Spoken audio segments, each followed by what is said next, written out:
Hello everyone and welcome back to Gundam of Gundams. I'm Josh. This is Amy. And today we got episode 5 of Mobile Suit Gundam. Like re-entry, is that what the title is? Re-entry to Earth? Yep, re-entry to Earth. Honestly, this is a very straightforward episode. It is. And I gotta say the animation's a lot better in this one. Yes, the animation did get a lot better. It's like, I guess, I don't know, someone got slapped in the face, they're like, look at this animation from episode 4, and then it's like 5, it's like back to normal. It's like, that was weird. It was very weird. But yeah, I just want to go into it. Let's go into it. Alright, so we start off the episode. Amuro and Frau Bo are kind of giving stuff for to the refugees on the ship. Just kind of helping out.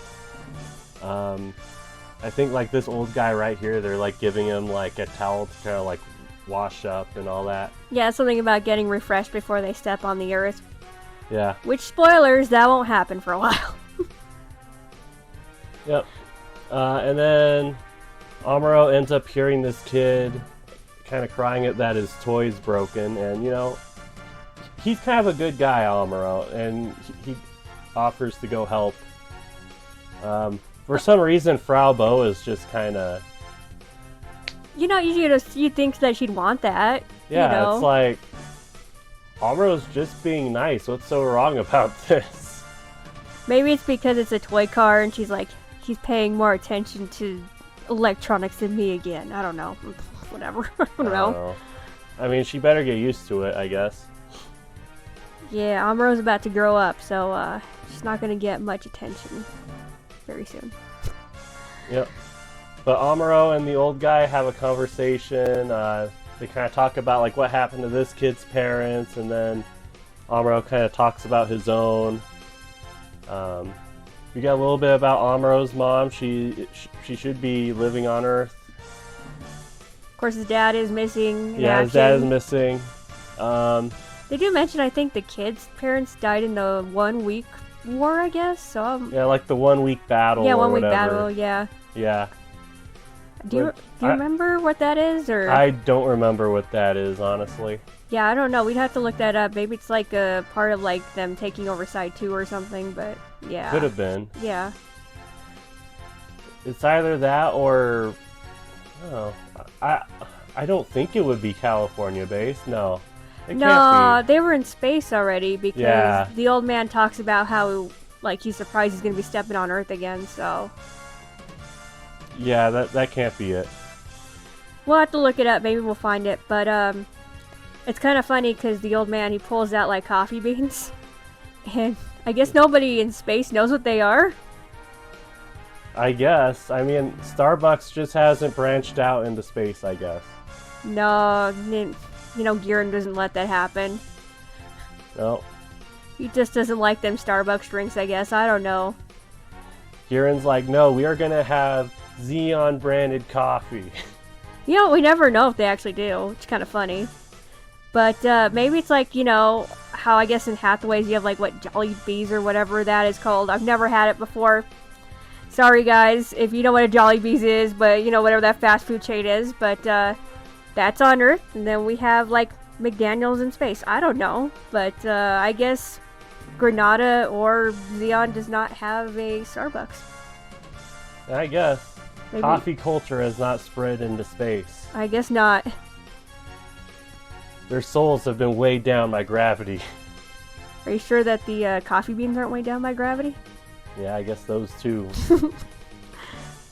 It's kind of funny though, because in the English version, like, this old man is like, I'm going to South America to, you know, be back where I planted these coffee beans, and I'm not going to let Xeon or the Earth Forces take me off of this. And then, like, in the Japanese one, it's like, I will die for my coffee. in the Japanese one, though, he's, like, literally not, like, that gung-ho about it, which is kind of funny. But yeah, that man is ready to die. He's ready to die when he goes back to South America to go plant those coffee beans. Hopefully not in Jabro, you know, because... Oh yeah, like 7 years from now, that's gonna be horrible. Yeah, he's gonna lose all of his crop, or it's just gonna get, like, you know, super irradiated. I don't know. Yeah. Anyways, back to the White Base and other crew members. Yep. Mirai is kind of like freaking out about. Okay, I don't know if I could do this. Re-entry is so new to me. Or she says she's done it in a space glider, but yeah, she's a little bit worried about what like just the systems on the White Base, like if it'll go right. So yeah, Bright's kind of just more reassuring her that it's just follow the sound, that she'll be good. Yeah, and it's funny, in the Japanese, he's way more reassuring than in the English, I feel. Yeah, he totally was. Because in the English, he's more like, just do it, just focus on this. It's like a coach, like, you got this. Versus, he's a lot more patient here. Just a lot more soft-spoken. We'll say that. Yeah. And then we get a communication from their escort. So basically what's going to happen is that the Salamis that followed them also has a re-entry capsule. Sorry, I can't really talk today. And the re-entry capsule is going to go ahead of the White Base and kind of be their guide. Yeah, this is the first time we get to see Lieutenant Reed. Not going to be as annoying as Joaquin in the last episode, but kind of the same mentality at points. Yeah, he's still horrible to listen to sometimes, honestly. Now, Bright asks, like, where Char's Musai is, and is it Oscar or Marker that says that there's another ship that's meeting with Char's Musai? I think it's Marker. Okay. I might be wrong, you can tell me later. One of them tells him, and basically, like, we get, like, this really, like, naive perspective from Bright. Like, dude, he's been chasing you for, like, for like, about a week. For, like, a week or something. But he's like, well, I guess they're resupplying. Maybe that means that they don't have enough supplies to come after us. Like, right, like, you went through this, like, this week. We just, like, destroyed one of their resupply ships. Yeah, and he still came after you. Yeah, the Earth Forces, you'll see later, they're just very naive and, I guess, optimistic in a way, but it's like, dude, really?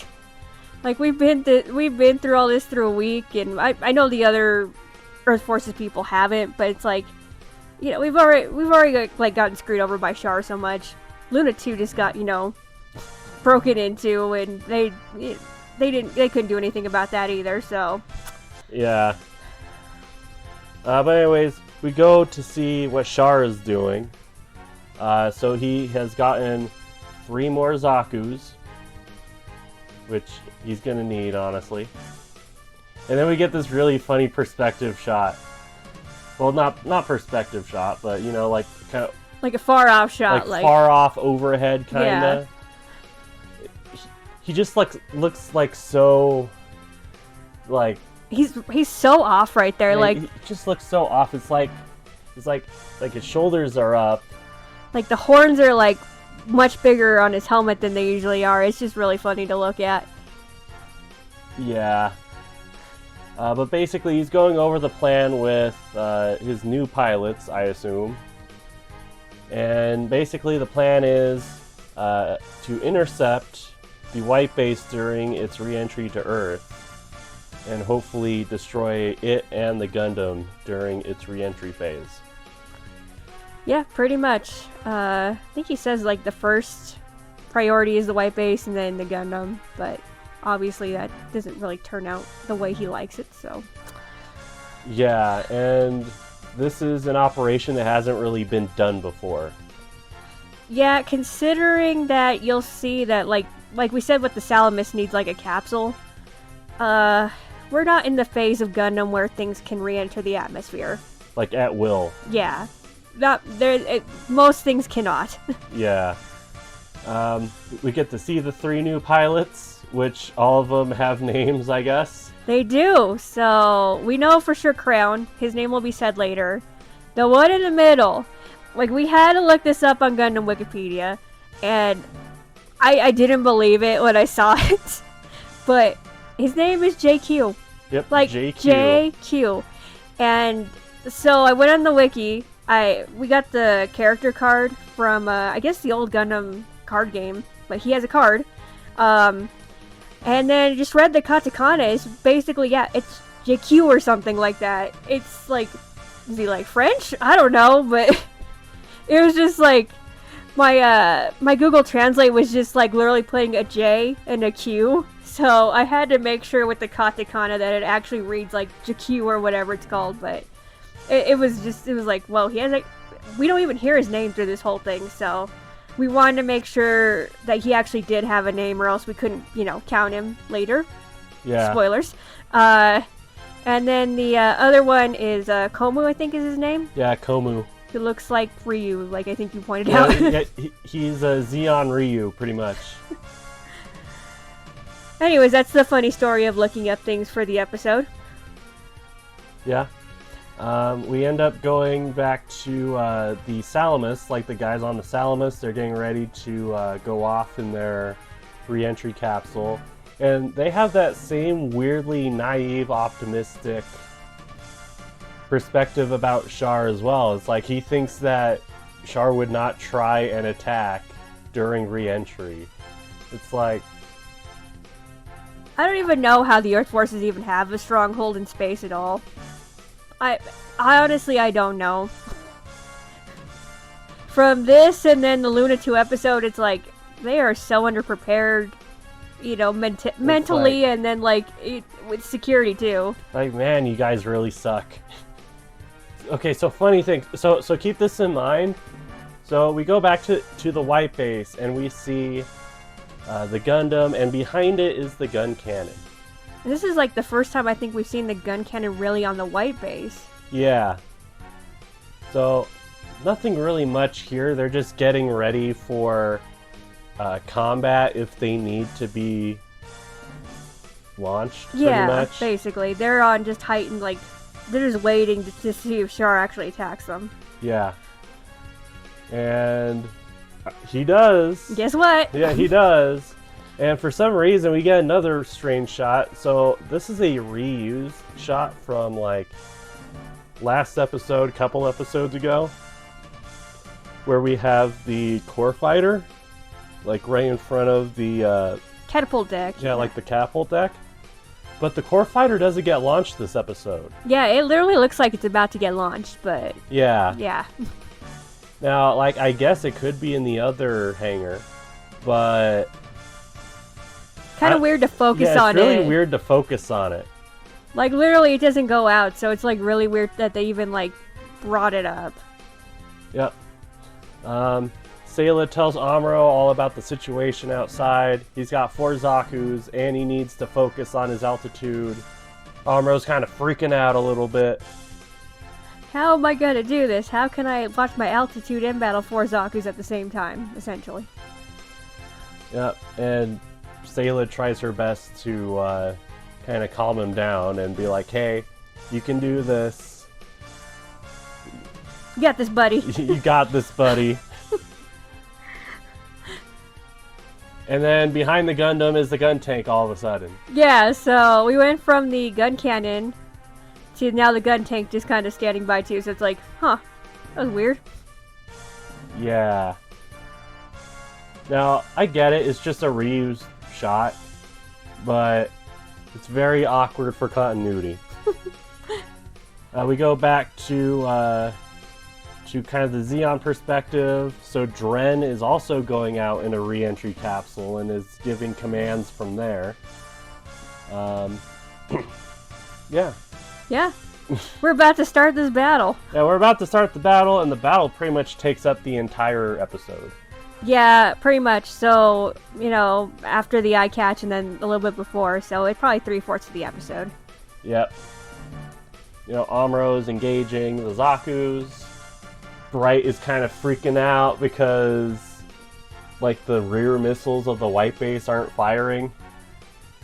And then Mirai's just like, we got this, calm down, man, we got this. Bright, you need to calm down, no one has done this before. And then we see what's actually going on back there. It's like, I don't know how to fire this. And Ryu's like, I don't really know either. Hey, here's an idea. Look for an instruction manual before you start whining to me.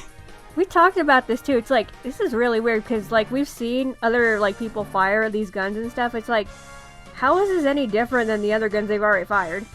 Like, I don't know. Like, maybe there's a special sequence or something, but like, really? I don't... You put the ammo in and you pull the trigger? I don't know.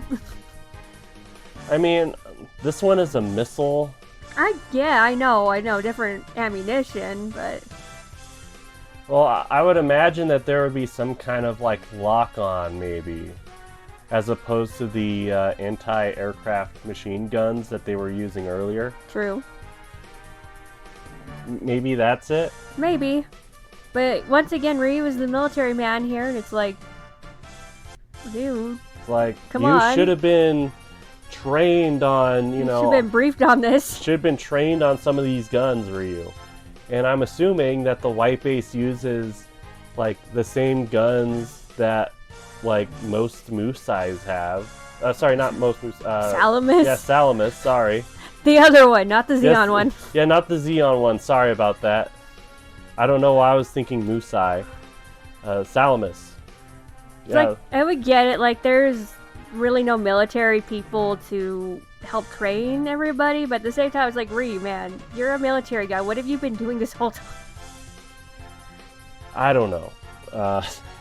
And then we have the picture that you asked me to take. So basically, like, in the episode, it's kind of a nothing burger. It's just the old man being like, hey, don't worry about this, grandson. The kind boy that fixed your car is going to protect us. But you had this whole connection to Gundam Seed about Flay. It's basically the same thing she says. Like when, you know, Kira's about to go out and she's like holding that like little girl's hand, like she's like literally like squishing it. And she's like, don't worry, he'll protect us. It just reminded me so much of that. It was just really funny. He'll protect me. Yeah. So old man had his flame moment, I guess. I don't know. Thank God he's not gonna try to, you know, get in bed with Amuro or something. Well, you think he's a priest? Yeah, maybe. No, he's not a priest. He's a coffee bean grower. He grows coffee beans, Josh. Oh man, that might have been out of line for me. Nah, whatever. Alright, anyways, we go back to the battle and we can see Char is clearly Amuro's motivation right now. Yeah, like literally, like there's times throughout this battle where he's like, oh shoot, the white base is getting attacked, or, you know, Sailor will be like, go take care of it, the Salamis, you know, capsule is being attacked, but... And then Amuro's like, but Char's right there. Yeah, he's a little Char obsessed. Yep, and Amuro ends up using all of the ammo for his bazooka, and in the English dub, I'm pretty sure he asked for another bazooka. But we know in the Japanese he asked for the beam rifle, so... Yeah, and they're not able to send either to him. So we get the first instance of the Gundam hammer. Yeah. Yeah. The weapon that basically gets, you know, axed out of the movie. Yep. As well as the beam javelin. Oh yeah, the beam javelin, yeah. Yep. We haven't seen that yet either. But he needs to hold out until they can figure something out. In the meantime, you have this hilarious perspective shot. Yeah, so it's essentially the same shot as when Ryu's core fighter was gonna get like bludgeoned by like the Zaku's rifle. So I think that was like what the Moto Attack episode, so a couple ones ago. But the proportions on this Zaku got a little exaggerated. Josh? Yes. Very, He's a little excited. Yes. But the Zaku is very excited to try to hit Amuro. Yes, it is. And I think it was last episode, actually. Was it last episode? Yeah, because last episode was the one with all the weird animation. Oh, errors. yeah, it probably was. Well, this is one of our... and it looks like... I don't think it was like the same way in the last episode either, but yeah, the Zaku is very excited to try to take down the Gundam. Yeah. Read between the lines. Yeah. I mean, you have eyes, you can tell what we're talking about. But Amuro's like stranger danger and uses his Vulcan guns. Oh my god. First we make the thing about the priest, then we have excited, and then we have stranger danger. This is gonna be a really weird episode. This is, yeah.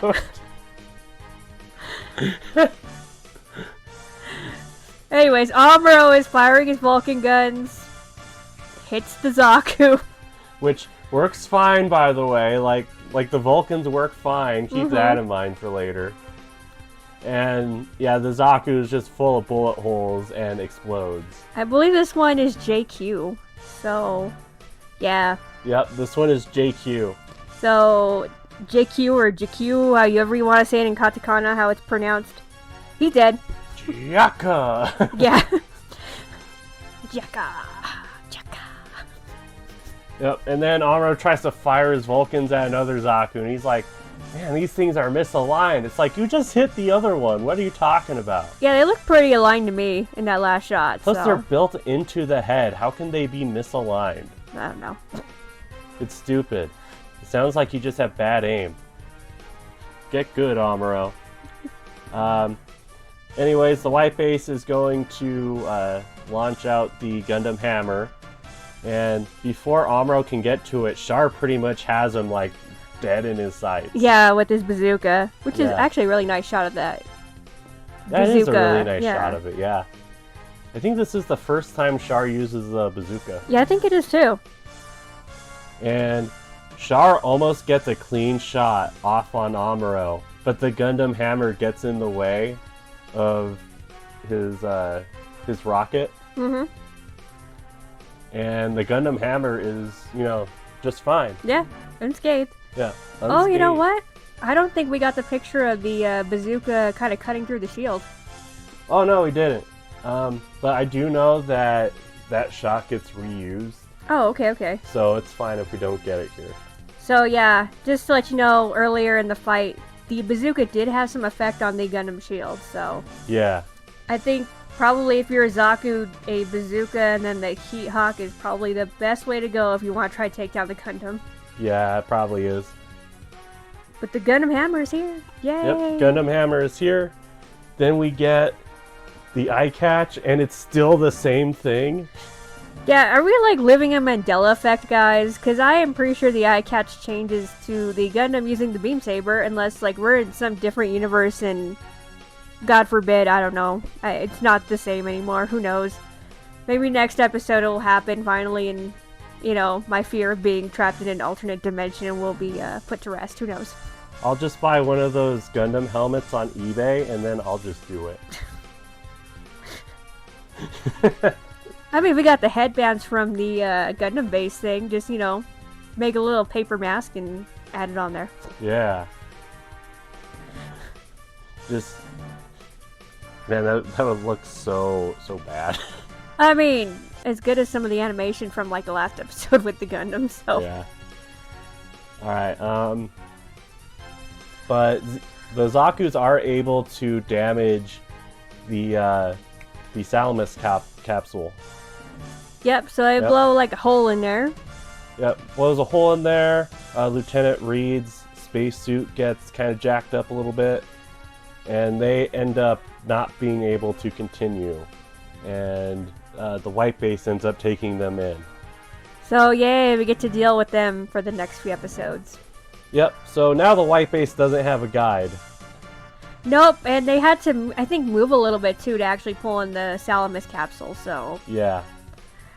So now they are going off course. Which is pretty much by Char's design, so, Yep.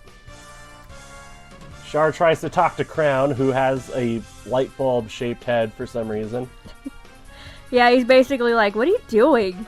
Like, just, like, get under them, Yeah, like, just get under them. You know where the barrage is coming from.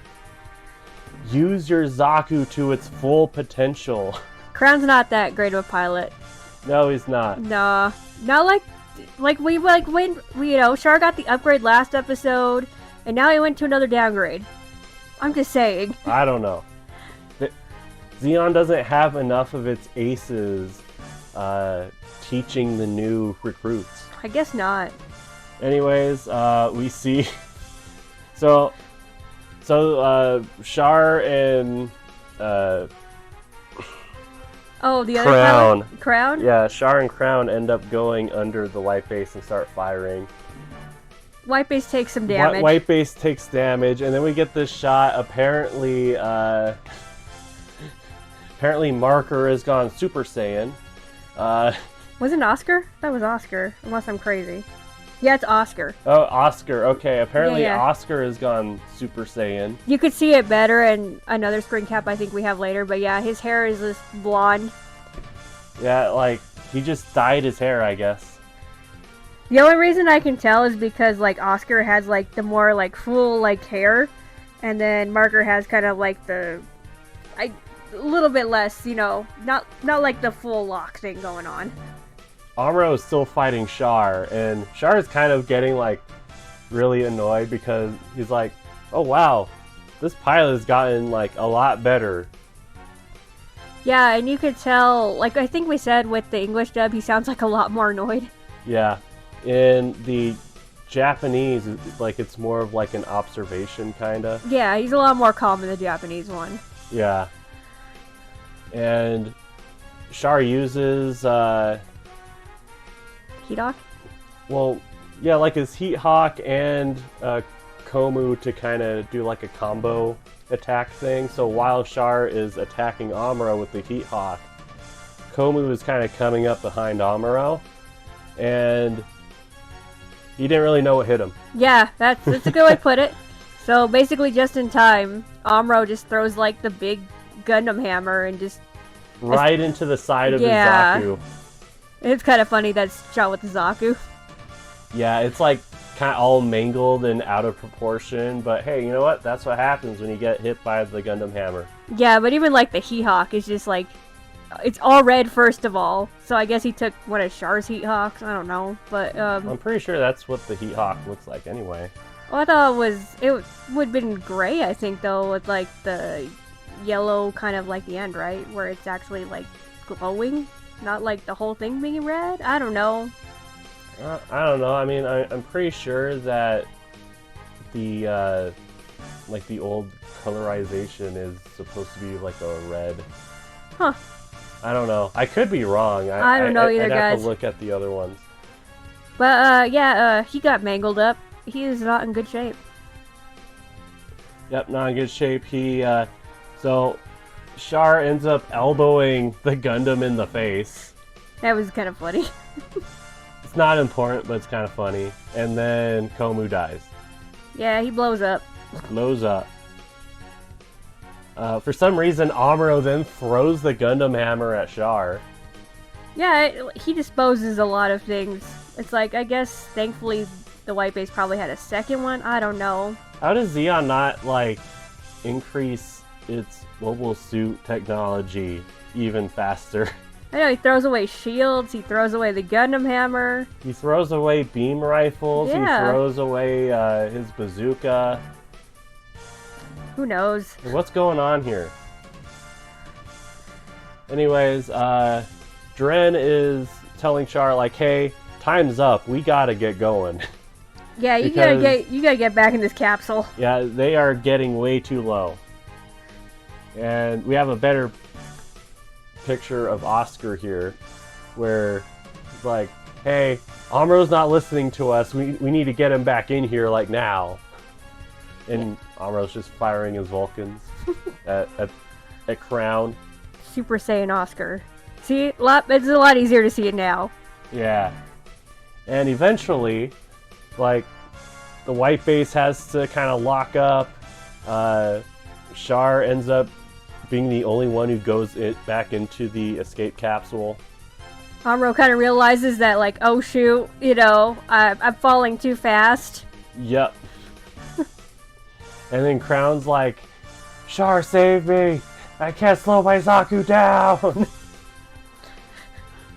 Which, okay, so kind of a side tangent. So, you know how during 4th of July they'll have those skydivers that have, like, the sparklers on them? Yeah. Does that remind you of Crown? Yeah, that's what I said during the 4th of July God. Fireworks display, remember? I was Oh, like... yeah. I did the whole thing. Yeah. I was like, Char, come save me! I can't seem to slow my Zaku down! Bring the capsule and rescue me! Anyways, Char's like, hey, I can't open the capsule or we're gonna die too, but take pride in knowing that you brought the Gundam down with you. Oh, he's gonna be so disappointed when he gets to whatever afterlife he's going to. Yep, and then Crown disintegrates. Can you imagine, like, I'm sure he's, like, super afraid, but he's like, okay, I'm gonna see the Gundam when I get whatever, you know. I'm going to Valhalla for my victory. And then just as other Xeon pilots start, like, going over there, they're like, wait, what got you? Oh, yeah, it was the Gundam. The what? That's gotta be, like, the worst feeling ever, like, you know, somebody else comes to the afterlife next, and it's like, the Gundam is still alive? And then it's gotta be awkward when, like, you find out that there's multiple Gundams during this time period. Oh, that'd be weird, too. Yeah, it's like, oh yeah, the one that killed me was, like all blue and all that. It's like, what? We were in Gundam Vietnam, and it shot me down. Yeah, it pretty much was Vietnam in 8th MS team, wasn't it? Basically. Yeah, it was like Southeast Asia, right? Yeah. Yeah. Anyways, Crown dies. Amuro starts to read like he does. And he's like, oh, okay, so I just have to do this and this. And the Gundam has a re-entry mode. Yeah, and we get to see him pull out the heat-resistant Cloth thing, out of his crotch. which you so affectionately call the Gundam condom. Yes, a lot of people call it the Gundam condom. Yep, and then, you know, things start cooling down. And Char's like, oh, well, this... Icy hot there. Yep, apply some icy hot. Char's like, oh, well, this is great. Okay, well, at least they're going into Xeon territory. Xeon territory, and he decides to call Captain Garma. Yes, it's gonna get really interesting now that Garma's here finally. This is gonna get really fun. We are getting close to the line, Amy. We are getting close to the line. We get to see flamboyant Garma messing with his hair already. Yep. He's like, oh wow, this Trojan horse is this dangerous? So Captain Garma decides to go and take a Gao attack carrier, which we will see later, and go link up with Char. Intercept them, yeah, at the same time. Yep. Meanwhile, visuals come back to the white base, and they're like, oh my god, Amuro's alive! Let's just point out he does not have the heat-resistant film anymore, so I'm assuming it just burns up, I guess. So, I know that they don't need it again, but hopefully they made more than one just in case. I don't know, I'm just saying. Hopefully, I mean, I don't know. Yeah, we don't know. And it's never mentioned again, and in the movies it's completely different. Yeah, we don't get the Gundam condom in the movies. Yep, and then we have this weird kind of fourth wall break kind of moment from Amuro. Like, there's no reason for him to look down at the screen like this. like the screens where like Sayla would be up. There's no reason for him to be looking down at us. And all he really says is that radio comms are starting to work again, but like literally, why are you looking at us? Yeah. I don't know. I find it kind of weird. And then the refugees finally see Earth. And they're about to be so annoying. Oh, did you forget the really janky picture of the Gundam falling to Earth? No, I got it. Oh, okay. I thought there was another clean one you got too. Yeah, there was a clean one right Yeah. here. Anyways, go back to the bridge, and Wright and Lieutenant Reed are talking about how Char made them go off course and how now they're in enemy-controlled territory. How does this map even help? Like, I have no clue what I'm looking at. Yeah, the only thing I can think of is its terrain. But when we exit out of the white base, we kind of get a shot of the Gao kind of following him. We're not in mountainous territory yet, so I'm not sure. It looks like a close-up photo of, like, a fall leaf. Kind of does, actually. Yeah, it's really weird. You know, thinking next episode, if we're going to do the map thing, we're going to have to figure out where exactly they kind of landed. I have no idea. That is a good question. There's a lot of different lore, especially when we get to the Garma battle of where that actually happened, so... Yeah. So if I had to guess, I would assume that this would be kind of Midwest, because there's a lot of, like, kind of canyon-y areas where we first fight Garma. Yeah, somewhere west, but like we said, we don't know. We're gonna have to kind of guesstimate which way direction they're going, because in some canyons it's different, so I am not 100% sure. Yeah.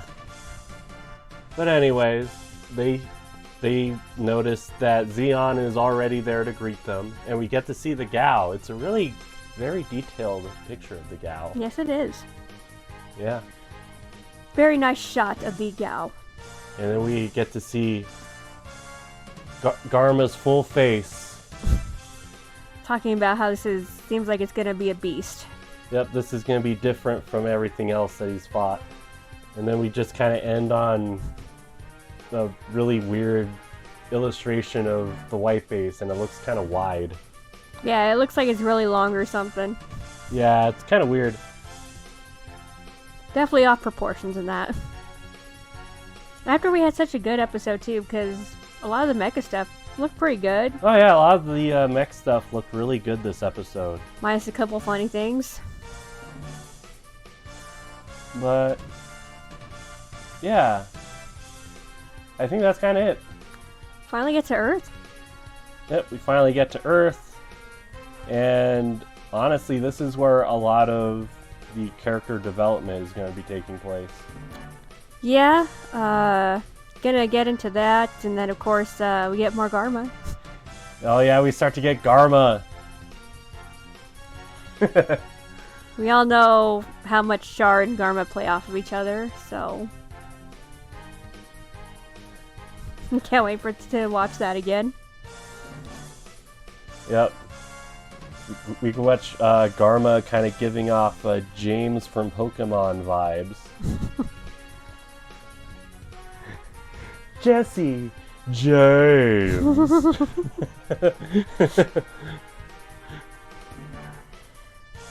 Oh, but this is kind of, I think, where everything like really starts for the White Base crews when we hit Earth. Like, don't get me wrong, they've been chased by Char and everything, but this is kind of like the hurdle. This is the obstacle. Yeah, everything on Earth is what's going to make the White Base really like work. Mm-hmm. Because after Garma, then we get Rambaral. Hey. Then after Rambaral, we get Operation Odessa, but mostly with the Black Tri-Stars. Mm-hmm. That's kind of the highlight Mm-hmm. of Operation Odessa, I guess. I can't talk tonight. What's wrong with me? Well, we are both coming off of being sick last week, so Yeah. that was fun. And then Kai kind of has his own kind of side thing over at Belfast. I think the point is, though, like, everybody is given a lot more, I guess, time to grow as a crew. Yes. There's been, like, little hints of everything that's going to happen. Like, build up, like, we'll see Amuro and Bright start their little squabble thing soon, but this is kind of, like, where it really starts. Yeah, this is where most of the iconic moments for each character kind of comes in. Mm-hmm. It's been a ride, though. Space was, I feel like in space they, like, faced a lot more interference from the Earth Federation, too. It's like, oh, God. And, of course, we get to listen to Lieutenant Reed for a while, too, and it's gonna be Oh, God, great. Lieutenant Reed. Thank God he's not around as much as Joaquin, like, especially in that last episode, but, yeah, we're gonna have to deal with him for a while.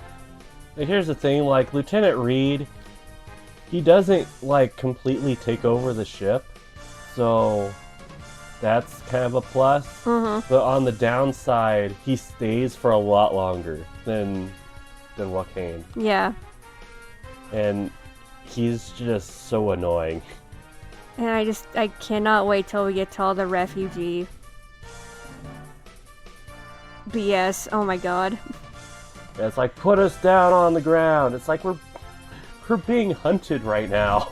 We're in the middle of enemy territory. You'd think they care?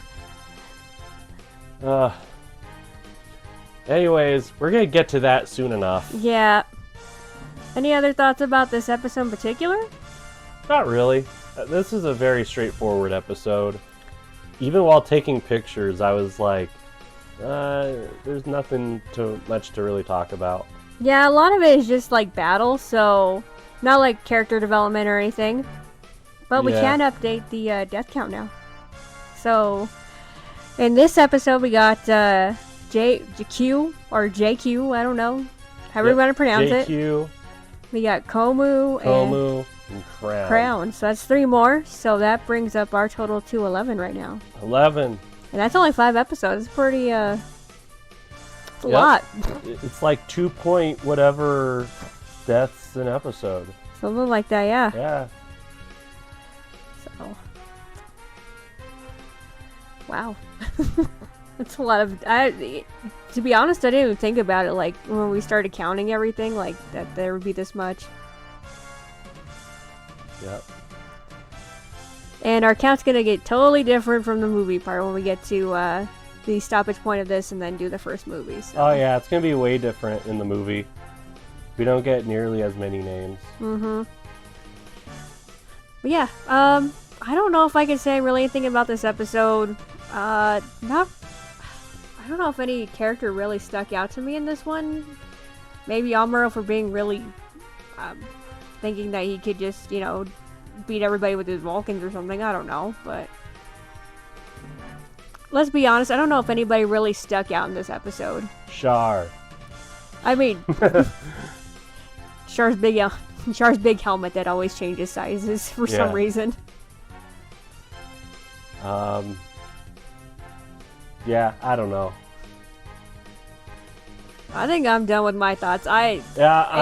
It's such a, a simple episode that you can't really, analyze it too hard. It's just them fighting to get to get into the Earth's atmosphere, so. Yeah.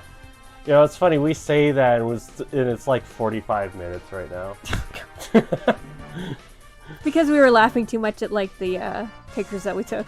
Yeah. Like I said before, like weeks ago, this is a rewatch thing. Like, we're not going to be, like, super analytic, yeah. Yeah, we're not going to be super analytic about it. We're not going to, like, analyze, like, I don't know, this thing from head to toe, like, this is Amuro's character motivation or something, I don't know. Even though we talk about Char. Yeah, like, we'll talk about character motivations, but we're not going to be super serious about it.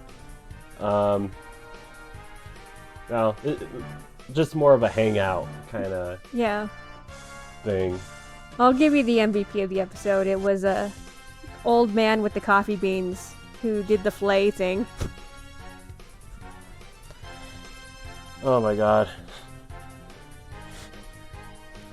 It's all I could think of when I saw it. I'm sorry. Yeah. Don't worry, he's fighting for us. He's fighting for me. Hey, you know, the Gundam Seed people watched this episode and they were like, we're gonna take this, but we're gonna make it like 10 times creepier. I don't understand how people can defend Flay. I don't She's either. horrible. She's a horrible person. She knew what she was doing from the start. Stop defending her.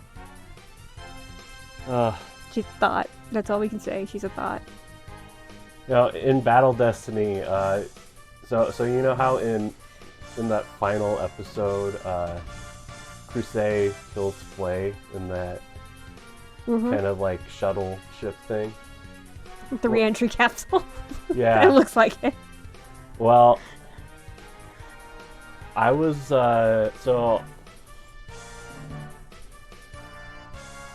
during that final mission, when you fight Kira and you have Crusade as your ally, you can legit shoot down that vessel. Not. You don't have to wait for him to shoot down. You can do it yourself. Oh yeah, you can do it yourself. Did you do it? Yeah, I did it. Yep. You know what I wrote down to do. And then Kira killed me, which I'm like, okay, whatever. Whatever. It was worth it. It was worth it. So when I redid the level, I don't think I really paid attention to it.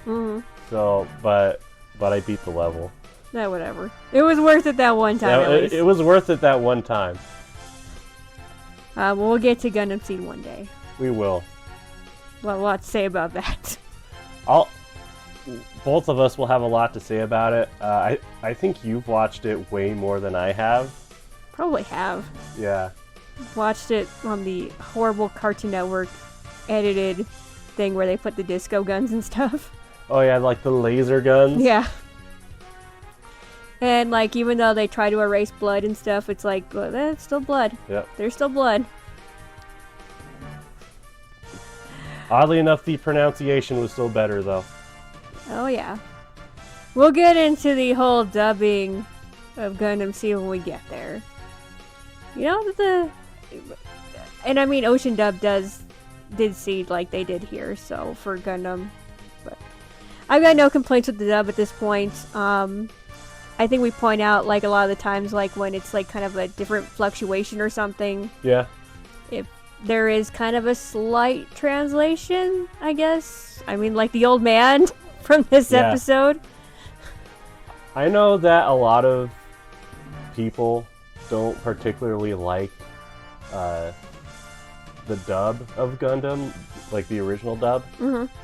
But I don't really see why. Like, it's a dub that makes like almost direct translations. Yeah. And I don't really have much of an issue with the voice cast. No, I really don't either. I mean, if you watch, like, especially now dubs, now these, like, now, in, like, here in, like, the 2025, a lot of them are so lackluster. They're bad. And I think at this point, like, when Gundam was being voiced over, I mean, you had, like, Ocean, you had a few other companies who were competing with each other. You had a lot more voice actors in the actual scene who they could choose from, too. So, I don't think I have any qualms too much with this dub. Like I said, if we do find, like, parts where we're not, like, exactly, you know, I guess convinced or something, you know, we always point it out, but I don't mind this dub at all. There are a lot of bad dubs. There are some decent ones, like this one's decent, and then you have those few rare ones that's really good. That's all I can say. I don't know why, I just started thinking about that one story you told me when you went to go watch, like, Demon Slayer or something. Oh, God. And you were going with someone from base, and yeah, and you were like, I don't care if I have to go alone, I'm watching the Japanese dub. Oh man, Guys, I hate the Demon Slayer English dub. It is awful. You are so passionate about it too. Because the English dub showing was like airing earlier, right? Yeah, it was. And then she was like, "Hey, we can go to this earlier one." I'm like, "No, we're not. I'll stay out till I think it started at like 9:30 or something versus like 8." And I'm like, "No." Mm-mm.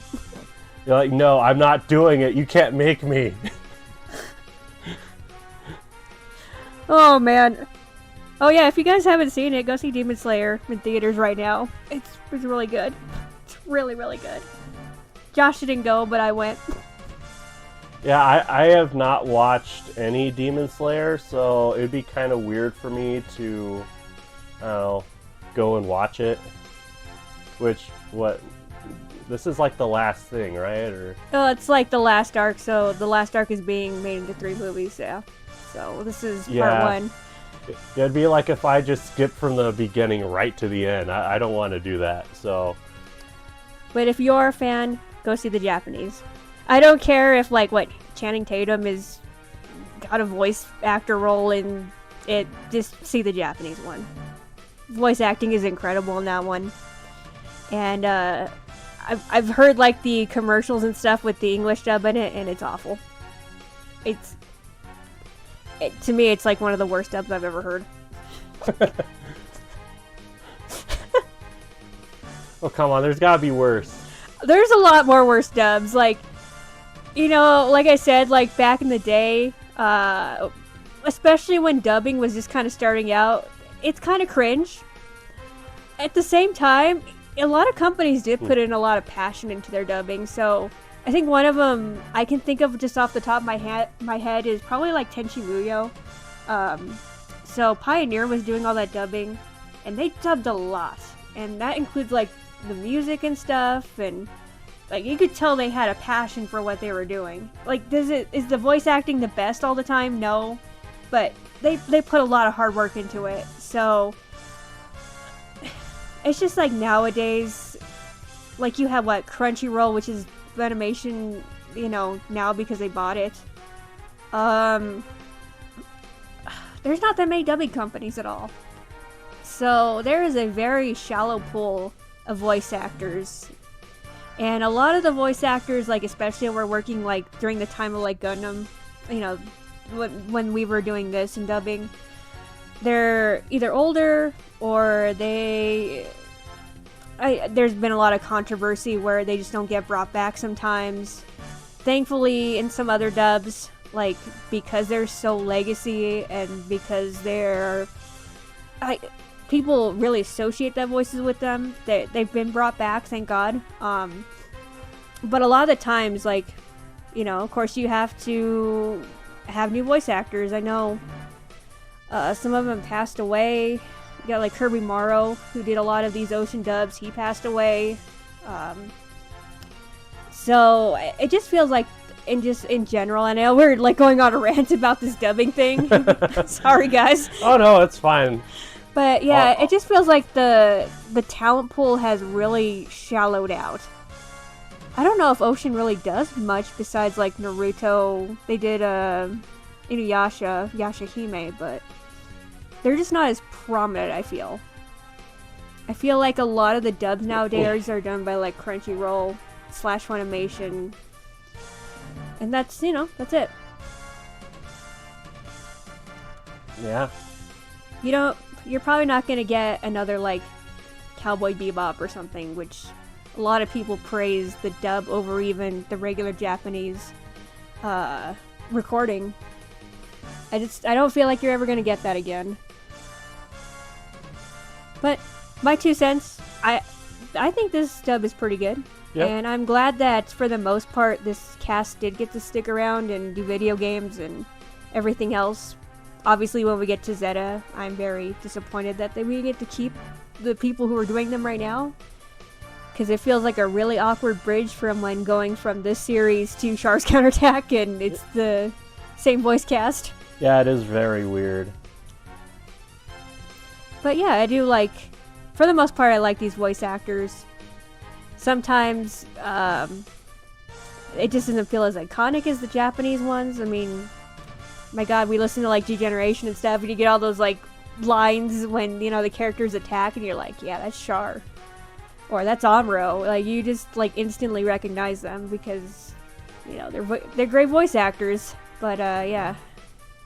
Yeah, I don't know. I feel like to me, both voice casts are like kind of equally legendary, I guess. Of course, with a lot of Gundam games, like we've had to import. So, like, I've heard probably the Japanese voice cast a lot more. But for those few games that have the English dub, I'm like, yeah, this is really good too. Like, this is how I hear Amuro. They put an effort to it. Yeah. And I kind of talked about this the first episode with the narrator. Mm-hmm.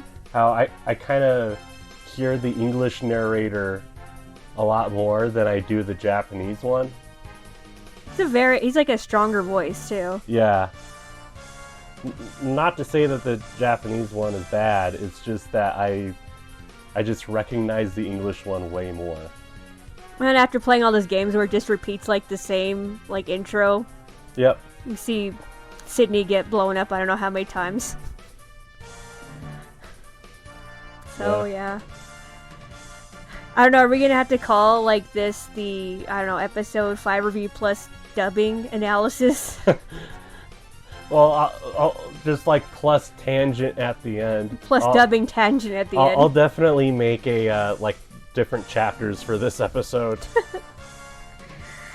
But if you guys have any thoughts about this episode in general, or if you want to like talk about the dubbing, go ahead and throw your comments down in the down below, and like we would try to talk to everybody when they do comments and stuff. So. Yep. Oh, by the way, I just saw that someone on our video about the Gundam base was asking how much that Zeong was. Oh, I think it was like 150 something. So, if you add in taxes, maybe a little bit over 160. Yeah. That sounds about right, because then I ended up getting the blind boxes too, and I ended up spending almost $200, so not saying anything.